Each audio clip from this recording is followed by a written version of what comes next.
പിന്നെ ഞാൻ നേരത്തെ പറഞ്ഞതുപോലെ ഈശോയുടെ ജീവിതത്തിൻ്റെ രഹസ്യങ്ങൾ ധ്യാനിക്കുക. ഈശോയുടെ ജീവിതത്തിൻ്റെ രഹസ്യങ്ങൾ ഇങ്ങനെ നിരത്തി വയ്ക്കുക. നമ്മുടെ ജീവിതവും നിരത്തി വെച്ച് നോക്കിയേ. നമുക്ക് കുറേ ഇംപെർഫെക്ഷൻസ് ഉണ്ട്, നമ്മൾ പെർഫെക്റ്റ് അല്ല. അപ്പോൾ ഈശോയുടെ ജീവിതത്തിലെ രഹസ്യങ്ങളിൽ നിന്ന് കുറച്ച് എൻ്റെ ജീവിതത്തിലേക്ക് ഇങ്ങനെ വാങ്ങിച്ചെടുക്കുക.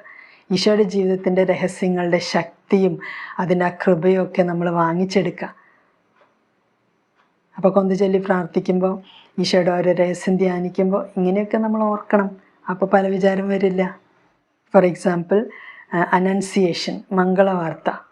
അപ്പോൾ ആ ഒരു രഹസ്യം ധ്യാനിക്കുമ്പോൾ ഗബ്രിയേൽ ദൂതൻ വരുന്നു, പരിശുദ്ധ അമ്മയോട് സംസാരിക്കുന്നു, പരിശുദ്ധ അമ്മ തിരിച്ച് സംസാരിക്കുന്നു.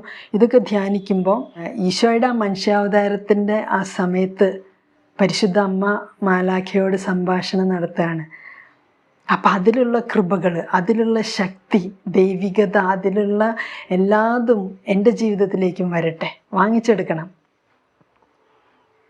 പൂർണ്ണമായി ഉദിക്കുമ്പോൾ അപൂർണമായി അസ്തമിക്കുന്നു. അങ്ങനെ ഈ പ്രാർത്ഥനകളിലൂടെയൊക്കെ സ്വർഗീയമായിട്ടുള്ള പൂർണ്ണമായിട്ടുള്ള സ്നേഹത്തിൻ്റേതായിട്ടുള്ള കാര്യങ്ങൾ നമ്മൾ നമ്മുടെ ഉള്ളിലേക്ക് വലിച്ചെടുക്കുകയാണ്. അങ്ങനെ ജപമാല ചൊല്ലി പ്രാർത്ഥിക്കുന്നത് പേഴ്സണൽ പ്രെയറിനെ ഒന്നുകൂടെ മീനിങ് ഫുള്ളാക്കും, ഒന്നുകൂടെ സ്ട്രോങ് ആക്കും, അതിൽ നിലനിൽക്കാനായിട്ട് നമുക്ക് സാധിക്കും. പിന്നെ മറ്റൊരു കാര്യമുള്ളത് കുമ്പസാരം. റെഗുലറായിട്ട് കുമ്പസാരിക്കേണ്ട ആവശ്യം. മാസത്തിലൊരിക്കലെങ്കിലും കുമ്പസാരിക്കണം. ഞങ്ങളിവിടെ ആഴ്ചയിലൊരിക്കൽ കുമ്പസാരിക്കും. അതായത് ആത്മാവിനൊരു കുളി ഇഫക്റ്റാണ്. നമ്മളെല്ലാ ദിവസവും കുളിക്കുമല്ലോ, ശരീരത്തിൻ്റെ കുളി എല്ലാ ദിവസവും കുളിക്കുമല്ലോ. ആത്മാവിന് ആഴ്ചയിലൊരിക്കലെങ്കിലും നല്ലൊരു കുളി ആവശ്യമുണ്ട്. ആദ്യമായി തന്നെ മാരക പാപങ്ങളൊക്കെ നമ്മൾ യഥാർത്ഥമായി അനുദപിച്ച് കണ്ണീരോടുകൂടെ ഏറ്റുപറയണം. എല്ലാവരോടും ക്ഷമിച്ചു എന്ന് ഉറപ്പ് വരുത്തണം. അപ്പം നമ്മുടെ പാപങ്ങളും ക്ഷമിക്കപ്പെടും. പരിശുദ്ധാത്മാവിൻ്റെ സഹായത്തോടു കൂടെ വേണം നല്ലൊരു കുമ്പസാരത്തിന് ഒരുങ്ങാനായിട്ട്. ഇപ്പോൾ പരിശുദ്ധാത്മാവ് എല്ലാ പാപങ്ങളും ഓർമ്മിപ്പിച്ച് തരും. വലുതും ചെറുതുമായിട്ടുള്ള പാപങ്ങൾ ഒക്കെ ക്രമമായിട്ട് നമുക്ക് ഓർക്കാനായിട്ട് സാധിക്കും. യഥാർത്ഥ അനുതാപം പരിശുദ്ധാത്മാവിനോട് ചോദിക്കണം. പാപബോധവും പശ്ചാത്താപവും എനിക്ക് തരണേ. സങ്കീർത്തനം 51 ചൊല്ലി പ്രാർത്ഥിക്കുക. അങ്ങനെ നല്ല ഒരുക്കത്തോടു കൂടെ റെഗുലറായിട്ട് കുമ്പസാരിക്കുമ്പോൾ അത് നമ്മുടെ പേഴ്സണൽ പ്രെയറിനെ സഹായിക്കും. അല്ലെങ്കിൽ നമ്മുടെ പാപാവസ്ഥകൾ അതൊക്കെ ഒരു ബ്ലോക്കായിട്ട് വരും. ശരിക്കും പ്രാർത്ഥിക്കാൻ നമ്മളെ സമ്മതിക്കില്ല. അപ്പോൾ നമ്മൾ ഇങ്ങനെ ഓരോ സ്റ്റെപ്പുകൾ എടുക്കുമ്പോൾ, ഇങ്ങനെ ഓരോ കാര്യങ്ങൾ ചെയ്യുമ്പോൾ it shows that we R serious. നമ്മൾ പേഴ്സണൽ പ്രെയറിനെ കുറിച്ച് കുറച്ച് സീരിയസ് ആയിട്ടാണ് എടുത്തിരിക്കുന്നത് എന്നുള്ളൊരു ഇത് വരുന്നില്ലേ? അപ്പം തന്നെ കൃപകളൊക്കെ ഇങ്ങനെ ഒഴുകും. അതുകൊണ്ട് പേഴ്സണൽ പ്രെയർ സീരിയസ് ആയിട്ട് എടുക്കാൻ നിങ്ങൾ തീരുമാനിച്ചുകൊണ്ടാണല്ലോ ഈ വീഡിയോസ് കാണുന്നത്. ചില ടിപ്സ് നിങ്ങൾക്ക് കിട്ടും. ചിലപ്പോൾ നിങ്ങൾക്ക് എന്നേക്കാൾ കൂടുതൽ അറിയാമായിരിക്കും. പക്ഷെ ചില ടിപ്സ് പെട്ടെന്ന് ഇങ്ങനെ കത്തും. ഇത് നല്ലതാണല്ലോ, ഇത് ഓക്കെ ആണല്ലോ, അല്ലേ? Yes or no?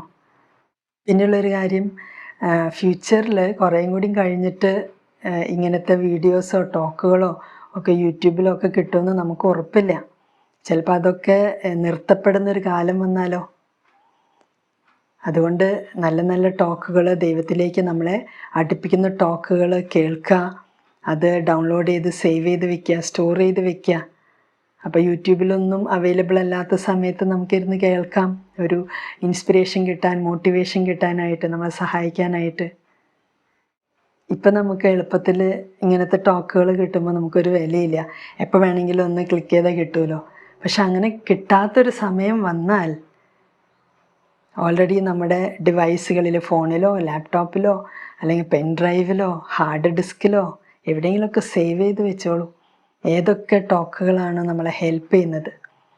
വിശ്വാസം കേൾവിയിൽ നിന്നും, കേൾവി ക്രിസ്തുവിനെക്കുറിച്ചുള്ള പ്രസംഗത്തിൽ നിന്നുമാണ്. അപ്പോൾ ക്രിസ്തുവിനെക്കുറിച്ചുള്ള പ്രസംഗങ്ങൾ നമ്മൾ കേൾക്കണം. ദൈവവചനം വായിക്കുമ്പോൾ നമ്മൾ തന്നെ ഉറക്കെ വായിക്കണം. നമ്മളത് കേൾക്കണം. ദൈവവചനം ശ്രവിക്കണം, കേൾക്കണം. ഹിന്ദിയിൽ പറയും ആദിമേ ശബ്ദ ഥ. ആദിയിൽ വചനം ഉണ്ടായിരുന്നു എന്നുള്ളതിന് ശബ്ദ ഥ. അപ്പം ശബ്ദമാണ്. ദൈവവചനം ദൈവശബ്ദമാണ്, ദൈവസ്വരമാണ്. അത് നമ്മൾ കേൾക്കണം. വെറുതെ ഇങ്ങനെ വായിച്ചു വിട്ടാൽ പോരാ. ദൈവവചനം ഹിയർ ചെയ്യണം, ലിസണും ചെയ്യണം. കേൾക്കണം, ശ്രവിക്കണം, എന്നിട്ട് അത് ഒബേ ചെയ്യണം, അനുസരിക്കണം. അതനുസരിച്ച് നമ്മൾ ജീവിക്കണം. അപ്പോൾ പേഴ്സണൽ പ്രെയറിനെ കുറിച്ചുള്ള ഈ ടോക്കുകൾ എത്ര പേർക്ക് ഹെൽപ്പ് ചെയ്തു? നിങ്ങൾക്ക് കമൻറ്റ് ബോക്സിലിടാം. Is it helping? Have you started? Personal prayer റെഗുലറായിട്ട് സ്റ്റാർട്ട് ചെയ്തവർ എത്ര പേരുണ്ട്? ശരിക്കും തുടങ്ങിയോ?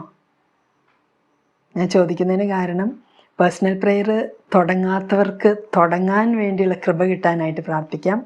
തുടങ്ങിയവർക്ക് അതിൽ നിലനിൽക്കാനുള്ള കൃപ കിട്ടാനായിട്ട് പ്രാർത്ഥിക്കാം. അപ്പോൾ നിങ്ങൾ കമൻറ്റ് ബോക്സിലൊക്കെ ഓരോന്ന് എഴുതുമ്പോൾ അതൊക്കെ സമർപ്പിച്ച് പ്രാർത്ഥിക്കുന്നുണ്ട്. എപ്പോഴും ഇങ്ങനെ റിപ്ലൈ എഴുതാനായിട്ട് പറ്റിയെന്ന് വരില്ല. പക്ഷെ അതൊക്കെ സമർപ്പിച്ച് പരിശുദ്ധ അമ്മയിലൂടെ കുരിശിൻ ചുവട്ടിലേക്കെല്ലാം സമർപ്പിക്കുന്നുണ്ട്. പിന്നെ ഈ പേഴ്സണൽ പ്രെയർ പ്രാർത്ഥിക്കുന്നതുകൊണ്ടുള്ള മറ്റൊരു ഗുണം സഹനശക്തി കിട്ടും, മനസ്ഥൈര്യം. സഹനങ്ങളിൽ പതറാതെ, സഹനങ്ങളോട് കറക്റ്റ് മനോഭാവം, സഹനങ്ങളെ നമ്മൾ നോക്കിക്കാണുന്ന രീതി, സഹനങ്ങളെ ഫേസ് ചെയ്യുന്ന രീതി, അഭിമുഖീകരിക്കുന്ന രീതി, സഹനത്തിൽ കൂടെ കടന്നു പോകുന്ന രീതി, അത് അതിജീവിച്ച് സഹനം കഴിഞ്ഞിട്ടുള്ള ആനന്ദം അനുഭവിക്കുന്ന രീതി, അത് കഴിഞ്ഞ് അടുത്ത സഹനം എടുക്കാനുള്ള റെഡിനെസ്, ഇതിനൊക്കെ പേഴ്സണൽ പ്രെയർ നമ്മളെ സഹായിക്കും. ഓരോ ദിവസവും ഒരു 24 മണിക്കൂറിൽ ഒരു പരിശുദ്ധ കുർബാന ഉണ്ടാവണം. 24 മണിക്കൂറിൽ ഈശോയെ ഒരു പ്രാവശ്യം സ്വീകരിക്കണം.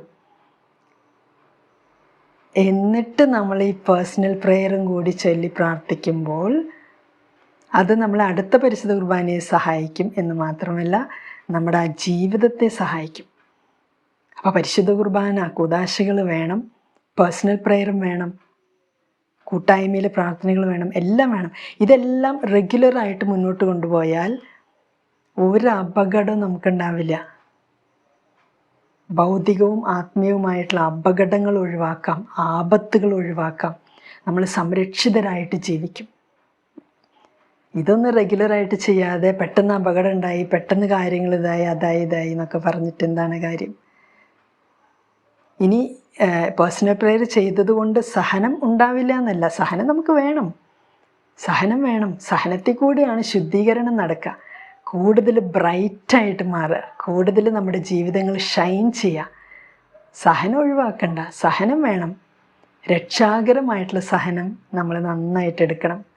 നശീകരണ സഹനങ്ങൾ നമുക്ക് വേണ്ട. ചില തരം കാര്യങ്ങൾ വരുമ്പോൾ നശിപ്പിക്കുന്ന രീതിയിലുള്ളത് അത് വേണ്ട. രക്ഷാകര സഹനങ്ങൾ നന്നായിട്ട് എടുക്കാൻ പറ്റണമെങ്കിൽ അതിൽ കൂടെ കടന്നുപോയി കൂടുതൽ ശുദ്ധീകരിക്കപ്പെട്ട് വിശുദ്ധീകരിക്കപ്പെട്ട് സ്വർഗത്തിനായി നമ്മളെ തന്നെ ഒരുക്കണമെങ്കിൽ പേഴ്സണൽ പ്രെയർ അത്യാവശ്യമാണ്. അങ്ങനെ നല്ലൊരു പേഴ്സണൽ പ്രെയർ ചെയ്യുന്ന വ്യക്തികളായി എന്നെ ശ്രവിക്കുന്നവരൊക്കെ മാറട്ടെ എന്ന് ഞാൻ ആഗ്രഹിച്ച് പ്രാർത്ഥിക്കുന്നു. ദൈവത്തിൻ്റെ സമൃദ്ധമായ കൃപകൾ നിങ്ങൾക്ക് കിട്ടട്ടെ.